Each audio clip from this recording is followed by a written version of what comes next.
ಇಲ್ಲಿಯವರೆಗೆ. ಅವನಿ ನಗುತ್ತಾ, ನಿಮ್ಮ ಆರೋಗ್ಯ ಸರಿ ಇಲ್ಲ ತಾನೆ, ಅದಕ್ಕೆ ಮಾಡುತ್ತಿದ್ದೇನೆ. ಇಲ್ಲದಿದ್ದರೆ ಈ ಎಲ್ಲ ಕೆಲಸವನ್ನು ನಿಮ್ಮಿಂದಲೇ ಮಾಡಿಸುತ್ತಿದ್ದೆ ಎಂದು ಅವಳು ಅವನನ್ನು ಬೆದರಿಸುವಂತೆ ಹೇಳುತ್ತಾಳೆ. ಅವಳ ಮಾತನ್ನು ಕೇಳಿ ವಿವೇಕ್ ನಗುತ್ತಾನೆ ಮತ್ತು ಮರುಕ್ಷಣ ಅವನು ಕೂಡ ಅವಳೊಂದಿಗೆ ಸೇರಿ ಕೆಲಸ ಮಾಡಲು ಪ್ರಾರಂಭಿಸುತ್ತಾನೆ. ಮುಂದುವರಿದ ಸಂಚಿಕೆ. ಇಬ್ಬರು ಒಟ್ಟಿಗೆ ಕೆಲಸ ಮಾಡುತ್ತಿದ್ದರು ಮತ್ತು ಒಟ್ಟಿಗೆ ಮಾತನಾಡುತ್ತಿದ್ದರು.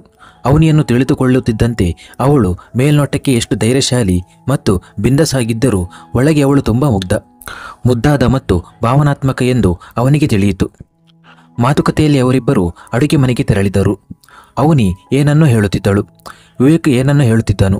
ಸ್ವಲ್ಪ ಹೊತ್ತಿನ ಹಿಂದೆ ವಿವೇಕನ ಮನಸ್ಸಿನಲ್ಲಿ ಅವನಿ ಬಗ್ಗೆ ಏನೇನೋ ಆಲೋಚನೆಗಳು ಬರುತ್ತಿದ್ದವು. ಅವಳೊಂದಿಗೆ ರಾತ್ರಿ ಕಳೆಯಬೇಕು, ಇನ್ನೂ ಏನೇನೋ. ಆದರೆ ಅವೆಲ್ಲವನ್ನು ಅವನು ಮರೆತು ಬಿಟ್ಟಿದ್ದನು.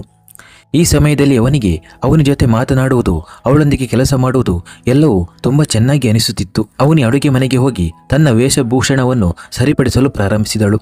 ವಿವೇಕ್ ಅವಳ ಬಳಿಗೆ ಹೋಗಿ ನಿಂತುಕೊಂಡು, ನಾನು ಅನಾರೋಗ್ಯದಿಂದಿರುವುದರ ಲಾಭ ನನಗೆ ಸಿಗುತ್ತದೆ ಎಂದು ನನಗೆ ಮೊದಲೇ ತಿಳಿದಿದ್ದರೆ ನಾನು ಮೊದಲೇ ಅನಾರೋಗ್ಯಕ್ಕೆ ಒಳಗಾಗುತ್ತಿದ್ದೆ ಎಂದು ಅವನಿ ಕಡೆ ನೋಡುತ್ತಾ ಹೇಳಿದನು. ಅವನಿ ತನ್ನ ಮುಖವನ್ನು ತಿರುಗಿಸಿ ಅವನ ಕಡೆ ಒಂದು ನೋಟ ನೋಡಿದಳು ಮತ್ತು ಮತ್ತೆ ತನ್ನ ಕೆಲಸವನ್ನು ಮಾಡುತ್ತಾ, ನೀವು ಕೂಡ ಏನನ್ನೋ ಹೇಳುತ್ತೀರಿ, ಏನಿದೆ ಅದರಲ್ಲಿ ಎಂದು ಕೇಳಿದಳು. ಏನಿಲ್ಲದೆ ಹೇಗೆ ಇರಲು ಸಾಧ್ಯ? ನೀನು ಅವನಿ. ಯಾರೊಂದಿಗೆ ನಾನು ಮಾತನಾಡಲು, ಸ್ನೇಹ ಬೆಳೆಸಲು ಯಾರ ಒಂದು ನೋಟಕ್ಕಾಗಿ ನಾನು ಹಂಬಲಿಸುತ್ತಿದ್ದೇನೋ ಆ ಅವನಿ ಇಂದು ನನ್ನ ಬಳಿಗೆ ಬಂದಿದ್ದಾಳೆ ಎಂಬುದು ನನಗೆ ಇನ್ನೂ ನಂಬಲು ಸಾಧ್ಯವಾಗುತ್ತಿಲ್ಲ. ನಾನು ನಿನ್ನನ್ನು ಹೀಗೆ ನನ್ನ ಮನೆಯಲ್ಲಿ ಎಂದು ನಾನು ಎಂದಿಗೂ ಯೋಚಿಸಿರಲಿಲ್ಲ. ಅವನಿ ಅವನ ಕಡೆ ನೋಡದೆ, ನಾನು ಕೂಡ ನಿನ್ನ ಹತ್ತಿರ ನಿನ್ನ ಮನೆಗೆ ಹೀಗೆ ಬರುತ್ತೇನೆ ಎಂದು ಯೋಚಿಸಿರಲಿಲ್ಲ. ಆದರೆ ಇಂದು ನೀವು ಜಾಗಿಂಗ್ಗೆ ಬರಲಿಲ್ಲ, ನಂತರ ಕಾಲೇಜಿಗೂ ಇಲ್ಲ ಮತ್ತು ಕೆಲಸಕ್ಕೂ ಇಲ್ಲ. ಆಗ ಗೊತ್ತಿಲ್ಲ ಏಕೆ ಮನಸ್ಸಿನಲ್ಲಿ ಮೊದಲ ಆಲೋಚನೆ ಬಂದಿದ್ದು ನೀವು ಚೆನ್ನಾಗಿದ್ದೀರಾ ಇಲ್ವಾ ಎಂದು. ಮತ್ತು ನಂತರ ನಾನು ಇಲ್ಲಿಗೆ ಬಂದೆ. ಅವನು ಎಷ್ಟು ಸಹಜವಾಗಿ, ಎಷ್ಟು ಸ್ಪಷ್ಟವಾಗಿ ತನ್ನ ಮಾತನ್ನು ಅವನ ಮುಂದೆ ಇಡುತ್ತಾಳೆಂದರೆ ವಿವೇಕ್ ಅವಳನ್ನು ಮೆಚ್ಚುತ್ತಾನೆ. ಅವನು ನೋಡುತ್ತಿದ್ದನು, ಅವಳು ಎಷ್ಟು ಮುಗ್ಧ, ಎಷ್ಟು ಸರಳ ಎಂದು. ಅವನು ಹೀಗೆಯೇ ಮಾತನಾಡುತ್ತಿರಲಿ ಮತ್ತು ಅವನು ಹೀಗೆಯೇ ಅವಳ ಮಾತುಗಳನ್ನು ಕೇಳುತ್ತಿರಲಿ ಎಂದು ಅವನಿಗೆ ಅನಿಸುತ್ತಿತ್ತು. ಸ್ವಲ್ಪ ಸಮಯದಲ್ಲಿ ಅವರಿಬ್ಬರು ಸೇರಿ ಇಡೀ ಅಡುಗೆ ಮನೆಯನ್ನು ಸ್ವಚ್ಛಗೊಳಿಸಿದರು. ಈಗ ನೀವು ಹೊರಗೆ ಹೋಗಿ ಕುಳಿತುಕೊಳ್ಳಿ, ನಾನು ನಿಮಗಾಗಿ ಕಾಫಿ ತರುತ್ತೇನೆ ಎಂದು ವಿವೇಕ್ ಹೇಳಿದನು. ಅವನಿ ಗಡಿಯಾರದಲ್ಲಿ ಸಮಯ ನೋಡುತ್ತಾ, ಇಲ್ಲ, ಕಾಫಿ ಇನ್ನೊಮ್ಮೆ, ನನಗೆ ಈಗ ತಡವಾಗುತ್ತಿದೆ ಎಂದು ಹೇಳಿ ತನ್ನ ಪರ್ಸ್ ತೆಗೆದುಕೊಂಡು ಹೊರಗೆ ಹೆಜ್ಜೆ ಹಾಕಿದಳು. ವಿವೇಕ್ ಅವಳನ್ನು ಹಿಂಬಾಲಿಸಿ, ನಾಳೆ ಮತ್ತೆ ಬರುತ್ತೀರಾ ಎಂದು ಅವನು ಚಡಪಡಿಸುತ್ತಾ ಕೇಳಿದನು. ಅವನ ಧ್ವನಿಯಲ್ಲಿ ಒಂದು ಹಂಬಲವಿತ್ತು.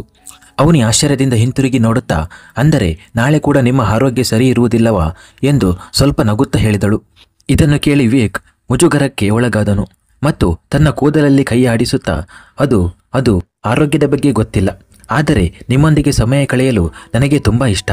ಇದನ್ನು ಕೇಳಿ ಅವನಿ ತುಟಿಗಳಲ್ಲಿ ದೊಡ್ಡ ನಗು ಮೂಡಿತು ಮತ್ತು ಅವಳು ಏನನ್ನು ಹೇಳದೆ ಅಲ್ಲಿಂದ ಹೊರಡಲು ಪ್ರಾರಂಭಿಸಿದಳು. ನಾನು ನಿಮಗಾಗಿ ಕಾಯುತ್ತೇನೆ, ವಿವೇಕ್ ಮತ್ತೆ ಚಡಪಡಿಸುತ್ತಾ ಹೇಳಿದನು. ಅವನಿ ಅವನನ್ನು ನೋಡಿದಳು ಮತ್ತು ನಂತರ ನಗುತ್ತಾ ಅಲ್ಲಿಂದ ಹೊರಟು ಹೋದಳು. ವಿವೇಕ್ ತನ್ನ ಎದೆಯನ್ನು ಹಿಡಿದುಕೊಂಡು ಅದೇ ಸೋಫಾದಲ್ಲಿ ಕುಸಿದು ಬಿದ್ದನು. ಅವನಿಗಾಗಿ ಅವನು ಏನು ಅಂದುಕೊಂಡಿದ್ದನೋ ಆ ಭಾವನೆಗಳು ಅವನಿಗೆ ವಿಭಿನ್ನವಾಗಿದ್ದವು ಮತ್ತು ಈ ವಿಷಯವನ್ನು ಅವನು ಸ್ವತಃ ತಿಳಿದಿರಲಿಲ್ಲ. ಅವನಿಯ ಭಾವನೆ ಅವಳು ಹತ್ತಿರ ಬಂದು ಅವನ ಹಣೆಯನ್ನು ಮುಟ್ಟುವುದು ಎಲ್ಲವೂ ಅವನಿಗೆ ಕನಸಿನಂತೆ ಭಾಸವಾಯಿತು, ಒಂದು ಸುಂದರವಾದ ಕನಸಿನಂತೆ. ಮತ್ತು ಅವನು ಈ ಕನಸಿನಿಂದ ಎಂದಿಗೂ ಹೊರಬರಲು ಬಯಸಲಿಲ್ಲ. ಅವನಿ ಮುಖದಲ್ಲಿಯೂ ನಗು ಮಾಯವಾಗುವಂತೆ ಇರಲಿಲ್ಲ. ಇಬ್ಬರು ಒಬ್ಬರನ್ನೊಬ್ಬರು ಕುರಿತು ಯೋಚಿಸುತ್ತಿದ್ದರು. ಇಬ್ಬರಿಗೂ ಬೆಳಗಾಗಲು ಕಾತುರವಿತ್ತು. ವಿವೇಕ್ಗೆ ತಿನ್ನುವ ಬಗ್ಗೆಯೂ ನೆನಪಿರಲಿಲ್ಲ. ಅವನು ಅವನಿ ಆಲೋಚನೆಗಳಲ್ಲಿಯೇ ಕಳೆದು ಹೋಗಿ ಅದೇ ಸೋಫಾದಲ್ಲಿ ಮಲಗಿದನು.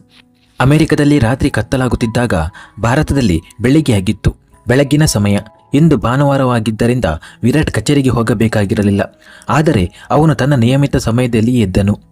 ಅವನು ಸ್ಟಡಿ ರೂಮಿನಿಂದ ಹೊರಗೆ ಬರುತ್ತಾನೆ ಮತ್ತು ಮೊದಲು ಅವನ ದೃಷ್ಟಿ ಹಾಸಿಗೆ ಮೇಲೆ ಆರಾಮವಾಗಿ ಮಲಗಿರುವ ಕಾವ್ಯಾಳ ಮೇಲೆ ಬೀಳುತ್ತದೆ.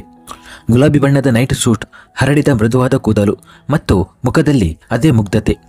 ಕಾವ್ಯಾಳನ್ನು ನೋಡಿದಾಗ ಅವನಿಗೆ ರಾತ್ರಿಯ ಮಾತು ನೆನಪಾಗುತ್ತದೆ. ಅವಳು ಹೇಗೆ ಅವನನ್ನು ಕಾಯುತ್ತಿದ್ದಳು, ಹೇಗೆ ಅವನಿಗಾಗಿ ಊಟ ತಂದಿದ್ದಳು ಮತ್ತು ಬದಲಿಗೆ ಅವನು ಅವಳನ್ನು ಗದರಿಸಿದ್ದನು. ಕಾವ್ಯಾಳ ಅರ್ಧ ಕಂಬಳಿ ಕೆಳಗೆ ತೂಗಾಡುತ್ತಿರುವುದನ್ನು ಮತ್ತು ಅವಳು ಚಳಿಯಿಂದ ಕುಗ್ಗುತ್ತಿರುವುದನ್ನು ಅವನು ನೋಡುತ್ತಾನೆ. ಇದನ್ನು ನೋಡಿದ ವಿರಾಟ್ ಮನಸ್ಸಿನಲ್ಲಿ, ಈ ಹುಡುಗಿಯೂ ಕೂಡ ಕೆಲವೊಮ್ಮೆ ತುಂಬ ಬುದ್ಧಿವಂತಳಂತೆ ಕಾಣುತ್ತಾಳೆ ಮತ್ತು ಕೆಲವೊಮ್ಮೆ ಸಂಪೂರ್ಣವಾಗಿ ಮಗುವಿನಂತೆ ಆಗುತ್ತಾಳೆ. ಹೀಗೆಂದುಕೊಂಡು ಅವನು ಮೊದಲು AC ಆಫ್ ಮಾಡುತ್ತಾನೆ ಮತ್ತು ನಂತರ ಕಂಬಳಿಯನ್ನು ತೆಗೆದುಕೊಂಡು ಕಾವ್ಯಾಳಿಗೆ ಸರಿಯಾಗಿ ಹೊದಿಸುತ್ತಾನೆ. ನಂತರ ಅವನು ಸ್ವತಃ ಗಾರ್ಡನ್ಗೆ ಹೋಗುತ್ತಾನೆ.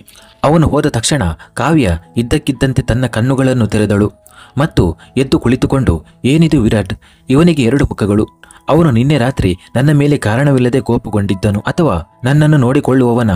ಉಫ್, ಈ ಹುಡುಗ ನನ್ನನ್ನು ಹುಚ್ಚಳನ್ನಾಗಿ ಮಾಡುತ್ತಾನೆ.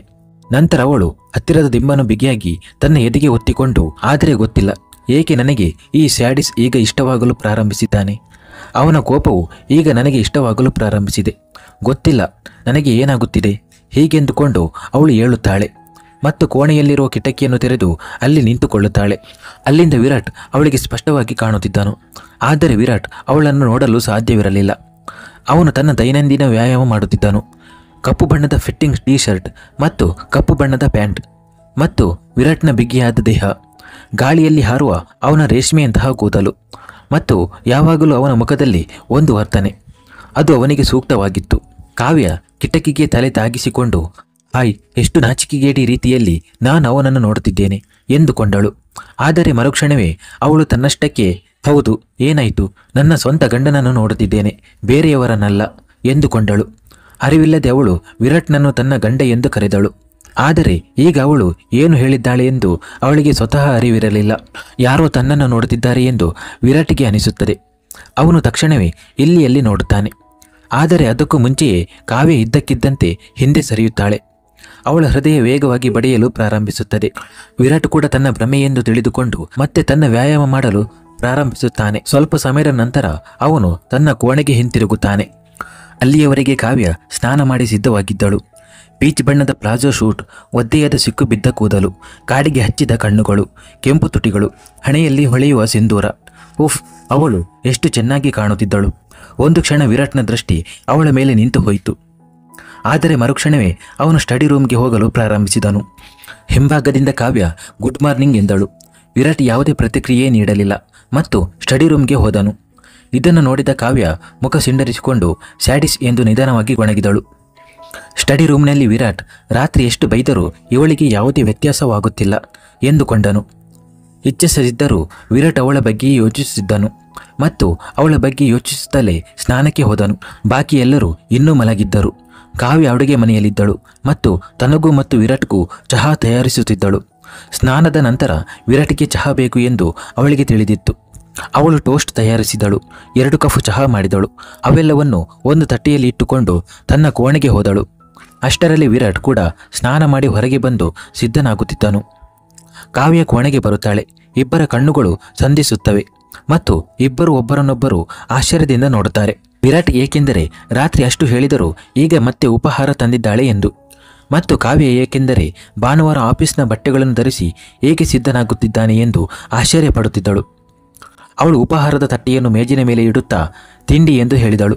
ರಾತ್ರಿ ಕೂಡ ನಿನಗೆ ಹೇಳಿದ್ದೇನಲ್ಲ, ನನಗೆ ಏನನ್ನೂ ಮಾಡುವ ಅಗತ್ಯವಿಲ್ಲ, ನಿನ್ನ ಕೆಲಸವನ್ನು ನೀನು ನೋಡಿಕೋ ಎಂದು ಹೇಳಿದಾಗ ಕಾವ್ಯ ಅವನ ಮಾತನ್ನು ಮಧ್ಯದಲ್ಲೇ ಕತ್ತರಿಸುತ್ತಾ, ಹಾ, ನನಗೆಲ್ಲ ನೆನಪಿದೆ, ನನ್ನೊಂದಿಗೆ ಎಷ್ಟು ಒರಟಾಗಿ ಮಾತನಾಡಿದ್ದಿ. ಆದರೆ ಈಗಲಾದರೂ ಆ ಮಾತಿಗೆ ನೀನು ನನ್ನ ಬಳಿ ಕ್ಷಮೆ ಕೇಳಬೇಕು ಎಂದು ನಿನಗೆ ಅನಿಸುವುದಿಲ್ಲವಾ? ನಾನು ಖಂಡಿತ ನಿನ್ನನ್ನು ಕ್ಷಮಿಸುತ್ತೇನೆ ಎಂದು ಮತ್ತೊಮ್ಮೆ ತನ್ನ ಮುಗ್ಧತೆಯನ್ನು ಹೊರಸೂಸುತ್ತಾ ಹೇಳಿದಳು. ಇದನ್ನು ಕೇಳಿದ ವಿರಾಟ್ ತನ್ನ ಒಂದು ಹುಬ್ಬುಗಳನ್ನು ಮೇಲೆಕ್ಕೆತ್ತಿ, ಓಹೋ, ನಿಜವಾಗಿಯೂ ನಾನು ನಿನ್ನ ಬಳಿ ಕ್ಷಮೆ ಕೇಳುತ್ತೇನೆ ಎಂದು ನಿನಗೆ ಅನ್ನಿಸುತ್ತದೆಯಾ ಎಂದು ವಿರಾಟ್ ಹೇಳಿದನು. ಹೌದು, ನೀನು ಖಂಡಿತ ಕ್ಷಮೆ ಕೇಳುತ್ತೀಯ ಎಂದು ಕಾವ್ಯ ಅವನ ಕಣ್ಣುಗಳಲ್ಲಿ ಕಣ್ಣಿಟ್ಟು ಹೇಳಿದಳು.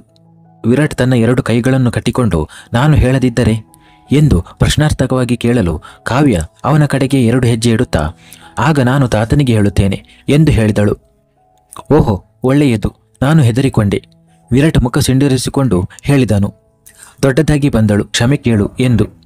ಯಾವಾಗ ಅವನು ಕಾವ್ಯ ಜೊತೆ ಇಷ್ಟು ಮಾತುಗಳನ್ನು ಆಡಲು ಪ್ರಾರಂಭಿಸಿದನು ಎಂದು ಅವನಿಗೆ ತಿಳಿದಿರಲಿಲ್ಲ. ನಂತರ ಅವನು ತನ್ನ ಕಚೇರಿ ಬ್ಯಾಗ್ ತೆಗೆದುಕೊಂಡು ಅಲ್ಲಿಂದ ಹೊರಡಲು ಪ್ರಾರಂಭಿಸಿದನು. ಕಾವ್ಯ ಇದ್ದಕ್ಕಿದ್ದಂತೆ ಅವನ ದಾರಿಯನ್ನು ತಡೆದು, ಎಲ್ಲಿಗೆ ಹೋಗುತ್ತಿದ್ದೀರಾ ನೀವು ಎಂದು ಪೂರ್ತಿ ಹಕ್ಕಿನಿಂದ ಕೇಳಿದಳು. ನಿನ್ನ ಅರ್ಥ ಏನು? ನಾನು ಎಲ್ಲಿಗಾದರೂ ಹೋಗುತ್ತೇನೆ ಎಂದು ಅವನು ಪಕ್ಕಕ್ಕೆ ಸರಿಯುತ್ತಾ ಹೇಳಿದನು. ಇದು ಸರಿಯಿಲ್ಲ. ರಾತ್ರಿಯೂ ನೀವು ಎಷ್ಟು ತಡವಾಗಿ ಬಂದಿದ್ದೀರಿ ಮತ್ತು ಈಗಲೂ ನೀವು ತುಂಬ ಬೇಗ ಹೋಗುತ್ತಿದ್ದೀರಾ ಎಂದು ಅವಳು ತುಂಬ ಅಸಮಾಧಾನದಿಂದ ಹೇಳಿದಳು. ಅವಳ ಅಸಮಾಧಾನವನ್ನು ವಿರಾಟ್ ಕೂಡ ಗ್ರಹಿಸಿದನು. ಹಾಗಾದರೆ ನಿನಗೆ ಇಷ್ಟು ಅಸಮಾಧಾನ ಏಕೆ ಆಗುತ್ತಿದೆ?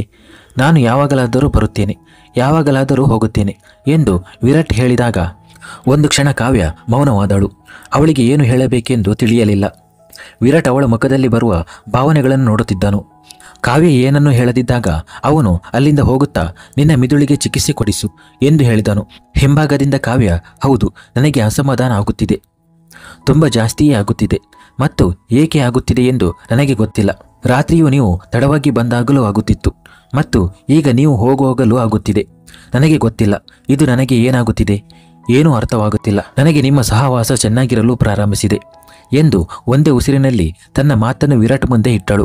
ಕಾವ್ಯ ತನ್ನ ಭಾವನೆಗಳಿಂದ ಅಜ್ಞಾನಿಯಾಗಿದ್ದರೂ ವಿರಾಟ್ ಅವಳ ಕೆಲವು ಭಾವನೆಗಳನ್ನು ಅರ್ಥ ಮಾಡಿಕೊಂಡಿದ್ದನು. ಪ್ರೀತಿ ಎಂಬ ಶಬ್ದದ ಅರಿವು ಆದ ತಕ್ಷಣ ಅವನು ಕೋಪದಿಂದ ತುಂಬಿ ಹೋದನು. ಅವನು ಪ್ರೀತಿ ಮತ್ತು ಪ್ರೀತಿಯಂತಹ ವಿಷಯವನ್ನು ದ್ವೇಷಿಸುತ್ತಿದ್ದನು.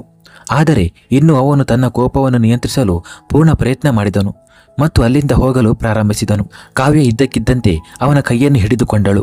ವಿರಾಟ್ನ ತಾಳ್ಮೆ ಕುದಿಯುತ್ತಿತ್ತು. ಅವನು ತನ್ನ ಕಣ್ಣುಗಳನ್ನು ಬಿಗಿಯಾಗಿ ಮುಚ್ಚಿಕೊಂಡನು. ಕಾವ್ಯ ಅವನ ಮುಂದೆ ಹೋಗಿ, ಸರಿ, ನಿಮಗೆ ಹೋಗಬೇಕಾದರೆ ಹೋಗಿ, ಆದರೆ ಕನಿಷ್ಠ ಉಪಹಾರವನ್ನಾದರೂ ಮಾಡಿ. ನೀವು ರಾತ್ರಿಯೂ ಏನನ್ನೂ ತಿಂದಿರಲಿಲ್ಲ ಎಂದಳು. ಇದನ್ನು ಕೇಳಿ ವಿರಾಟ್ಗೆ ಇನ್ನಷ್ಟು ಕೋಪ ಬಂದಿತು ಮತ್ತು ತನ್ನ ಕೈಯನ್ನು ಹಿಂದಕ್ಕೆ ಎಳೆದುಕೊಂಡು, ನಾನು ನಿನಗೆ ಕೊನೆಯ ಬಾರಿಗೆ ಹೇಳುತ್ತಿದ್ದೇನೆ, ನಿಮ್ಮ ಕೆಲಸದಲ್ಲಿ ನೀವು ನಿರತಳಾಗಿರಿ, ನನ್ನ ಹತ್ತಿರ ಬರಲು ಪ್ರಯತ್ನಿಸಬೇಡಿ ಎಂದು ಹೇಳಿ ಅಲ್ಲಿಂದ ಹೊರಡಲು ಪ್ರಾರಂಭಿಸಿದನು. ಕಾವ್ಯ ಮತ್ತೆ ಅವನ ಮುಂದೆ ಹೋಗಿ, ನೀವು ನನ್ನ ಮಾತನ್ನು ಕೇಳದಿದ್ದರೆ ನಾನು ತಾತನಿಗೆ ಹೇಳುತ್ತೇನೆ ಎಂದಳು. ಓ ಗಾಡ್! ತಾತನ ಬೆದರಿಕೆ ಮತ್ತು ವಿರಾಟ್ನ ಕೋಪ ಉತ್ತುಂಗಕ್ಕೆ ಏರಿತು. ಅವನು ಇದ್ದಕ್ಕಿದ್ದಂತೆ ಕಾವ್ಯಳನ್ನು ಹಿಡಿದು ತನ್ನ ಹತ್ತಿರಕ್ಕೆ ಎಳೆದುಕೊಂಡನು ಮತ್ತು ತನ್ನ ತುಟಿಗಳನ್ನು ಅವಳ ತುಟಿಗಳ ಮೇಲೆ ಇರಿಸಿದನು. ಕಾವ್ಯ ಇದನ್ನು ನಿರೀಕ್ಷಿಸಿರಲಿಲ್ಲ. ಅವಳ ಕಣ್ಣುಗಳು ಆಶ್ಚರ್ಯದಿಂದ ವಿಸ್ತಾರವಾದವು. ವಿರಾಟ್ ಅವಳ ತುಟಿಗಳ ಮೇಲೆ ತನ್ನ ತುಟಿಗಳ ಗುರುತನ್ನು ಬಿಟ್ಟು ಇದ್ದಕ್ಕಿದ್ದಂತೆ ಅವಳನ್ನು ತನ್ನಿಂದ ದೂರ ತಳ್ಳುತ್ತಾ, ಹೋಗಿ ಇದನ್ನು ತಾತನಿಗೆ ಹೇಳು ಎಂದು ಹಲ್ಲು ಕಡಿಯುತ್ತಾ ಹೇಳಿದನು ಮತ್ತು ನಂತರ ಅಲ್ಲಿಂದ ಹೊರಟು ಹೋದನು. ಕಾವ್ಯ ಅವನನ್ನು ಕೂಗುತ್ತಾಳೆ, ಕೇಳಿ ವಿರಾಟ್ ಎಂದು. ಆದರೆ ಅಷ್ಟರಲ್ಲಿ ಅವನು ಹೊರಗೆ ಹೋಗಿಬಿಡುತ್ತಾನೆ. ಈಗ ಮನೆಯವರೆಲ್ಲರೂ ಎದ್ದಿದ್ದರು ಮತ್ತು ಅವರೆಲ್ಲರೂ ಹಾಲ್ನಲ್ಲಿ ಕುಳಿತಿದ್ದರು. ವಿರಾಟ್ ಹೊರಗೆ ಬರುತ್ತಿದ್ದಂತೆ ಎಲ್ಲರ ದೃಷ್ಟಿ ಅವನ ಮುಖದ ಮೇಲೆ ನೆಟ್ಟಿತು. ಎಲ್ಲರೂ ತನ್ನನ್ನು ಹೀಗೆ ನೋಡುತ್ತಿರುವುದನ್ನು ಕಂಡು ಅವನು ಕೋಪದಿಂದ ಎಲ್ಲರನ್ನೂ ದಿಟ್ಟಿಸಿ ನೋಡುತ್ತಾ, ಏನಾಯ್ತು ಎಂದನು. ಆಗ ಭೂಪೇಂದ್ರರವರು ಇದ್ದಕ್ಕಿದ್ದಂತೆ ಎದ್ದು ಕೋಪದಿಂದ ಕೈಯಲ್ಲಿದ್ದ ನ್ಯೂಸ್ ಪೇಪರನ್ನು ಅಲ್ಲೇ ಎಸೆದು, ಇಂದಿನ ಮಕ್ಕಳಿಗೆ ಸ್ವಲ್ಪವೂ ತಿಳುವಳಿಕೆ ಇಲ್ಲ, ನಾಚಿಕೆ ಇಲ್ಲ, ಸಂಸ್ಕಾರವನ್ನು ಮಾರಿಕೊಂಡಿದ್ದಾರೆ ಈ ಜನರು ಎಂದು ಗೊಣಗುತ್ತಾ ಅಲ್ಲಿಂದ ಹೊರಟು ಹೋದರು. ಬಾಕಿ ಎಲ್ಲರೂ ಬಾಯಿ ಮುಚ್ಚಿಕೊಂಡು ನಗುತ್ತಿದ್ದರು. ವಿರಾಟ್ನ ದೃಷ್ಟಿ ಪಕ್ಕದಲ್ಲಿರುವ ಕನ್ನಡಿಯಲ್ಲಿ ಬಿದ್ದಾಗ ಅವನ ಕಣ್ಣುಗಳು ಆಶ್ಚರ್ಯದಿಂದ ವಿಸ್ತಾರವಾದವು. ಕಾವ್ಯಳ ಲಿಪ್ಸ್ಟಿಕ್ನ ಬಣ್ಣ ಅವನ ತುಟಿಗಳ ಮೇಲೆ ಹತ್ತಿಕೊಂಡಿತ್ತು. ಇದನ್ನು ನೋಡಿದ ಅವನು ತುಂಬ ಮುಜುಗರಕ್ಕೆ ಒಳಗಾದನು ಮತ್ತು ತಕ್ಷಣ ತನ್ನ ಕೈಯನ್ನು ತನ್ನ ಬಾಯಿಯ ಮೇಲೆ ಇಟ್ಟುಕೊಂಡು ವೇಗವಾಗಿ ಕೋಣೆಗೆ ಓಡಿ ಹೋದನು. ಅವನು ಬೇಗನೆ ಒಳಗೆ ಬರುತ್ತಾನೆ. ಅವನನ್ನು ಹೀಗೆ ನೋಡಿದ ಕಾವ್ಯ ನಗಲು ಪ್ರಾರಂಭಿಸಿದಳು ಮತ್ತು ನಗುತ್ತಾ, ನಾನು ತಾತನಿಗೆ ಹೇಳುವ ಅಗತ್ಯ ಇರಲಾರದು ಎಂದಳು. ಮುಂದುವರಿಯುವುದು.